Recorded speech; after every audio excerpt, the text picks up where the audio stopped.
Bienvenue sur ma chaîne, merci de regarder mes vidéos. Aujourd'hui, on va aborder le sujet des munitions en 22 lances rifle. Je vais vous présenter un petit peu les caractéristiques des ogives, des vitesses, etc. On va parler un petit peu de tous ces sujets.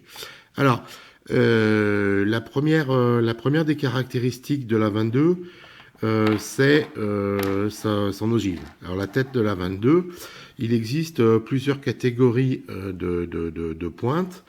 On a ce qu'on appelle la pointe creuse et le road nose, le nez rond, la pointe ronde en fait, qui n'est pas creuse en fait. Alors, la différence entre ces deux têtes, c'est que la pointe creuse permet à l'impact dans du gibier, parce que sur cible ça n'a aucun intérêt, sur du gibier, d'expanser un petit peu comme une balle de carabine traditionnelle, c'est-à-dire qu'elle va doubler, normalement l'objectif c'est de doubler son diamètre pour pouvoir libérer un maximum d'énergie dans l'animal et ainsi le toucher mortellement au premier coup. Hein. Donc les pointes creuses, ce qu'ils appellent hollow point chez Winchester, sont plutôt destinés à la chasse. D'ailleurs, sur les boîtes, ils mettent varmint, small game, target et plinking. Alors, varmint, ça veut dire nuisible. Small game, c'est le tout petit gibier. Et target et plinking, donc bien entendu pour la cible. Et plinking, c'est pour faire du plink. Plink, c'est le bruit que fait une balle quand elle touche quelque chose de métallique, quand on veut tirer sur des bouteilles en plastique, des petits objets en métal pour s'amuser. Voilà. Donc, première chose importante, pointe creuse plutôt destinée à la chasse, si on peut appeler de chasse quand on fait de la 22, ou destruction de nuisibles, et la pointe classique pour tir sur cible. A priori, je dis bien a priori, il n'y a pas de modification balistique entre la pointe creuse et la pointe ronde. Alors, certains vont me dire si, il y a, bon, aujourd'hui, a priori, il n'y a pas de vraie différence en balistique, en comportement de la balle, entre ces deux-là. Voilà. Donc indifféremment, on peut tirer malgré tout, tirer malgré tout de la pointe creuse sur de la cible, il n'y a pas de problème. Ensuite, dans les matériaux, effectivement, comme vous pouvez le voir ici, donc, on fait une petite mise au point. Voilà. Vous avez donc une balle en plomb classique. Ici, c'est aussi en plomb, mais elle est entourée de cuivre. L'objectif, c'est que dans la différence entre ces deux balles, c'est que lorsqu'on n'utilise que du plomb, le plomb qui est un matériau plus mou que le cuivre a tendance à laisser des dépôts dans les rayures. On dit qu'on emplombe on charge en plomb les rayures en fait, alors que avec ce type de balle, c'est pas le cas. Voilà. Donc la différence au niveau du coût, ça change pas grand chose en fait, surtout si vous achetez un petit peu avec des quantités. Donc voilà, et on peut trouver éventuellement des balles cuivre noires parce que c'est une espèce de couleur, un traitement. Hein. Voilà. Donc il n'y a pas 46 000 sortes de types d'ogives, c'est ou cuivre ou plomb et ou pointe creuse ou pointe pleine. Voilà. Ensuite, vous allez pouvoir trouver, selon les encartoucheurs, différents poids de balles. On va commencer à 2,60, 40 grains, 36 grains. Enfin bon, on reste toujours autour des 2,3 g à 2,6 g. Hein, voilà. À part peut-être pour les shorts. Petit constat supplémentaire, quand vous touchez un petit peu les balles, vous apercevez qu'elles sont un petit peu grasses. Alors surtout, ne les nettoyez pas, c'est fait exprès, hein, c'est pour faciliter le tir. Et c'est comme ça, elles sont toujours au contact un petit peu grasses, c'est normal, il n'y a pas de souci, ne vous inquiétez pas. Voilà.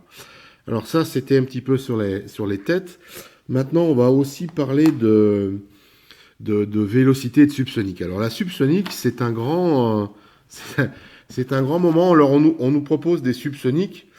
On nous propose d'ailleurs aussi des high velocity, etc. Enfin, c'est plus des titres marketing qu'autre chose, parce qu'en réalité, la vérité sur les vitesses subsoniques, c'est la suivante. C'est que la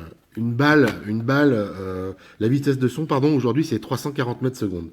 Donc, la vitesse du son, c'est 340 mètres secondes. Ça fait 1280 feet per seconde, FPS, comme disent les Américains. Donc 340 mètres secondes. Donc pour avoir une balle subsonique, il faut que la vitesse affichée soit inférieure à 340 mètres secondes. Mais c'est pas parce que c'est pas marqué subsonique qu'elle n'est pas subsonique, puisque c'est pas le titre qui fait, c'est la vitesse. Par exemple, les T22, alors ça c'est des anciens boîtages de quand je faisais du tir sportif et que j'en tirais plutôt pas mal. La T22 Winchester, qui était la munition de base quand on voulait s'entraîner, et tirer pas trop cher, on tirait ça. Alors ça, c'est pas marqué, vous voyez, mais on a la vitesse, c'est 331 mètres secondes, donc ça c'est une subsonique. Voilà. Ça c'est une subsonique, c'est pas marqué subsonique, on la paye pas plus cher parce que c'est marqué subsonique et pourtant elle l'est bien. On est en dessous des 340 mètres secondes, d'accord. Celle-ci, par exemple, ou la Winchester, la X Super, donc peut-être cuivre, pointe creuse. Par contre, c'est une vitesse normale, donc on est à 390 mètres secondes, d'accord. Ce qu'on pourrait appeler une high velocity. Voilà. Donc en fait, deux types. Quand vous achetez de la 22, faites attention à la vitesse, qui est souvent exprimée en FPS. Donc soit on est à entre 310 et 340 mètres secondes et on est dans la catégorie subsonique, d'accord, ce qui est le cas pour ces deux-là par exemple, soit on est effectivement sur ce type-là, là c'est marqué d'ailleurs High Velocity, et on est effectivement à 390 mètres secondes. Voilà, donc pas de superlatif, de height machin ou de sub-truc. Voilà, c'est la vitesse. En tout 340, subsonique. Subsonique, l'intérêt de ces balles-là, c'est de pouvoir les tirer dans des silencieux.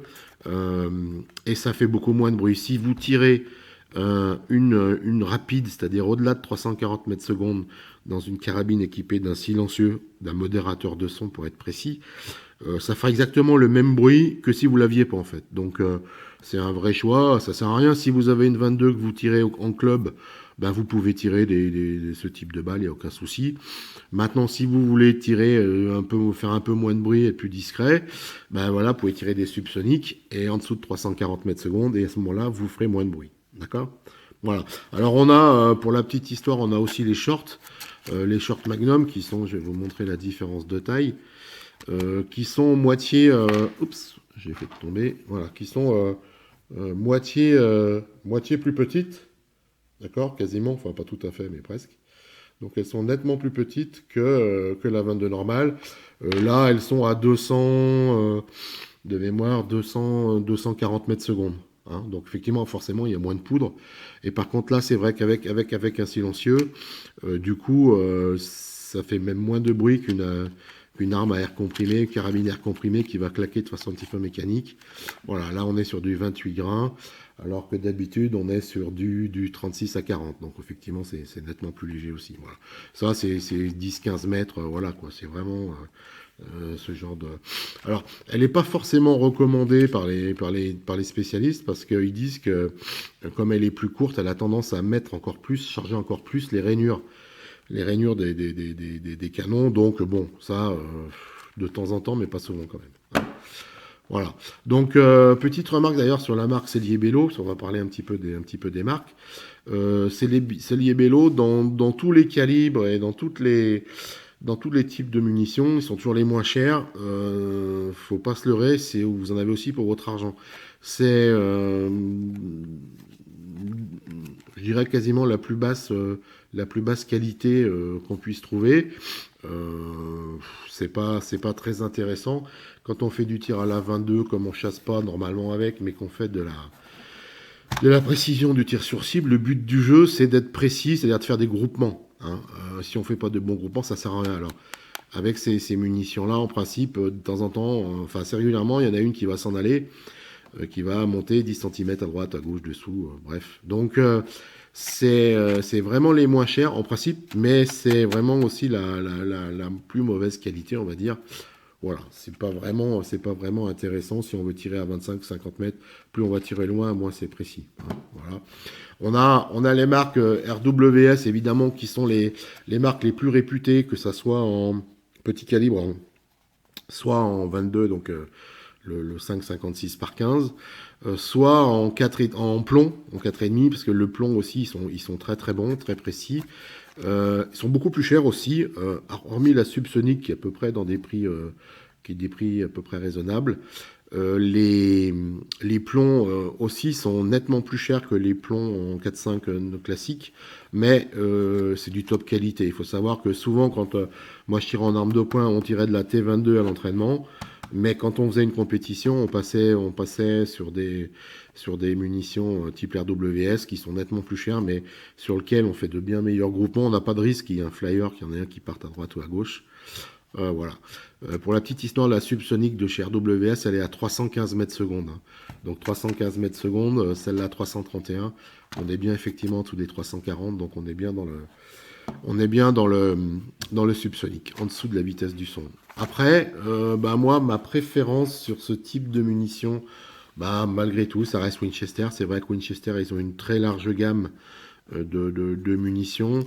On a un petit peu tous les prix, mais il reste malgré tout assez compétitif. En cherchant un petit peu sur Internet, les Winchester de cette qualité-là, on doit pouvoir les trouver si on les achète, si on achète plus d'une boîte, en dessous des 4 euros. Hein. Voilà. Donc en dessous des 4 euros. Voilà, moi c'est un petit peu ma préférence Winchester, parce que ça fait des milliers d'années qu'ils en fabriquent, si je puis dire. Et puis, oui, c'est des munitions qui sont sûres et de qualité. Alors, voyez ici la petite remarque, hein, je vous rappelle que la 22, quand vous tirez avec, soyez prudent. Ici, portée 2 km, c'est marqué. Donc c'est vrai que si on tire en l'air, la balle, elle retombera un jour ou l'autre. Donc faites attention. Voilà, vous voyez ici, il précise vitesse standard. Hein. Donc la vitesse standard, en fait, d'une 22, c'est entre 310 et 340 mètres secondes. Hein. Voilà. Donc là, on est bien sur du standard du subsonique. Voilà, écoutez, j'espère que ça vous aura un petit peu intéressé. Voilà, un petit peu, vous avez vu les munitions que j'ai. Ça, c'est des boîtes de 500. Alors ça peut paraître beaucoup, mais en réalité, si vous allez un petit peu régulièrement au stand, ce qui est de nouveau mon cas, puisque je me suis réinscrit dans un club, à chaque fois que vous y allez, vous tirez 2 boîtes quasiment. Donc finalement, ça fait 5 passages au stand, quoi. Voilà. Donc les amis, voilà, je vous ai fait participer un petit peu je vous ai présenté un petit peu le calibre 22 et les différentes munitions qu'on peut trouver. Voilà, n'hésitez pas à liker si vous avez apprécié la vidéo, et puis sinon, comme d'habitude, je vous dis restez aware. Un petit complément que j'ai oublié de vous dire, bien entendu, il existe d'autres marques de fabricants de munitions, hein. Il y a LA, il y a CCI, il y a Gecko, il y a... il y en a plein. Hein. Ce qu'il faut faire, on peut pas dire qu'il y en a une qui soit meilleure que les autres. Ce qu'il faut faire en réalité, si ça vous intéresse quand même de tirer de façon précise, c'est quand vous achetez votre arme, c'est d'essayer plusieurs munitions différentes. Et en fait, c'est votre canon qui va décider de la balle qu'il préfère. Et avec cette balle-là, vous pourrez faire des super groupements à 50 mètres, voire à 100 mètres, parce que c'est comme ça. Il faut que le canon va porter plus ou moins bien certaines balles. Et avec même le même type de qualité, en fait, le même gamme de prix, avec sur 3 boîtes différentes, vous pouvez avoir des écarts du simple au double, en fait, hein, en précision pure. Donc, ce qu'il faut, c'est prendre une boîte de chaque, c'est pas très très cher, hein, ça vaut 4-5 euros, en essayer plusieurs, et puis faire des groupements, essayer de tirer ça proprement, et vous pourrez faire le choix après de la munition qui vous ira le mieux, en fonction à la fois du tir que vous souhaitez faire, de la qualité du tir, et puis aussi du coût de la boîte, quoi. Voilà. Enfin, normalement, à des prix de 4-5 euros, disons autour de 5 euros, vous devriez pouvoir trouver quelque chose de très précis pour faire des jolis groupements, voilà, en fonction des tirs que vous allez faire. Voilà, le petit complément.